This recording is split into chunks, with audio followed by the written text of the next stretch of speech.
The warming tastes of caramel, browned butter, and molasses are all wrapped up into the iconic flavor of butterscotch. If you love dessert bars, you are sure to love these butterscotch brownies. Khara Westergard joins me with the recipe featuring this, I'll say, under-celebrated fall flavor. Good to see you, Khara. Good to see you too. Anything Khara makes, we love and eat, but the idea of butterscotch in brownies has me doing a little palate pinch. That sounds amazing. This is a good one, and you definitely have to try it. So, okay.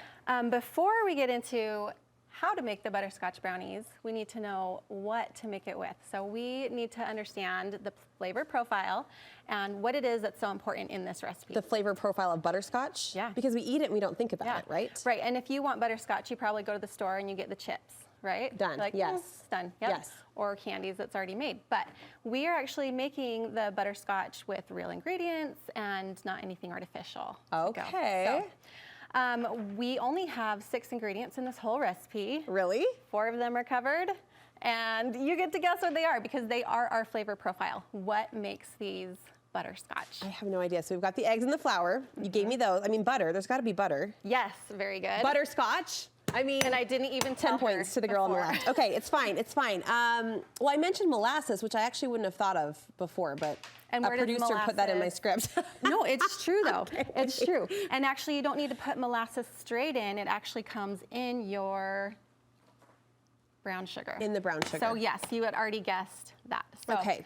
So real butter and the brown sugar. Now for brown sugar, go light brown sugar because there is too much molasses in the dark brown sugar. Oh, so you want to go light. Yep, light. And I have no idea what these other 2 ingredients are. I'll give you a little hint for those. Well, one starts with S and one starts with V. Vanilla? Yes. Vanilla. Oh, and sugar. Make sure that you start with a good vanilla. I actually love this one. And that's the inexpensive one. That kind of seems to be the word of the day is inexpensive. So. Oh, how funny. I love it. But it's a good one. And then the last one. Sugar. Sugar. Well, we already have our brown sugar. Oh, we do have our brown sugar. S. Not caramel. That doesn't start with S. What? Salt. Yes, there you go. Salt. And salt. Salt is so important, and it's not usually part of the flavor profile, but it actually really is. If you don't have enough salt in your butterscotch, then it is not going to really hit the spot. So these 6 ingredients combined will give us our butterscotch brownies. So you're just going to take these 4 and combine them with the eggs and whip them up super well, like that. And then all you have to do is just fold in your flour. And I do the rest of the ingredients with an electric mixer, but at this point I like to switch to folding it in so that you have control and make sure that you don't overmix your brownies. So these, it's so simple and it's so good. Now, because we've already created the butterscotch in the brownies, I don't even feel like I need the chips.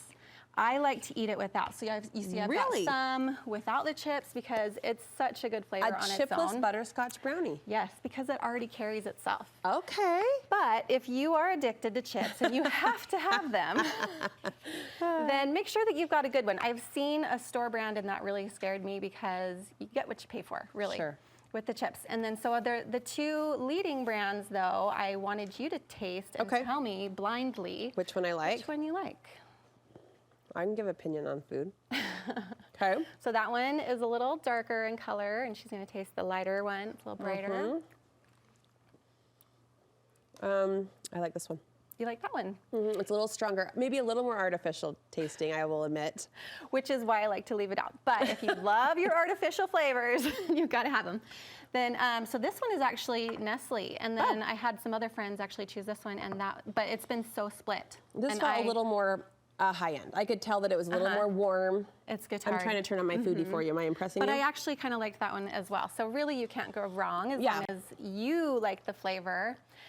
If you don't like the artificialness of these, which is me, and you still want some chips, do not do chocolate because chocolate's a competing flavor. Okay. And you won't be able to taste the natural goodness of the butterscotch we created in these brownies.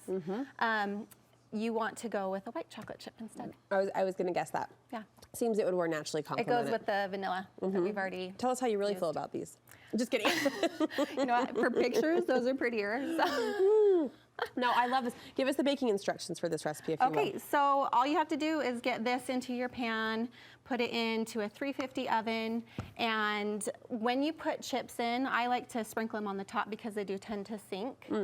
But when you put them in, if you do the chips, I would do 5 extra minutes because that adds to the bulk of the batter and it does take a little bit longer. You want to do it until the knife comes out clean. Okay. And a little under is still good because they're brownies. Ooey gooey is the goal. Yes. I love the technicality of your recipes. You always make me feel more chefy and more inspired in the kitchen. I cut you off. What were you going to say? Oh, I was going to say, these are actually super good day of, but they're almost even better the next day. Really? Yeah, these stand up through time. As the flavors meld and sit together. So here's a technical question. Is it a brownie or a blondie? What constitutes a blondie? I would call it a brownie because it's nice and ooey gooey. Okay. But for a blondie, I would do white sugar and not the brown sugar. Not the brown sugar. Yes. I'm going to try these. Super simple, but bringing on a fall flavor we don't always get to celebrate. Thank you so much. And thanks for keeping me on my toes. This was fun. How can we get more recipes from you?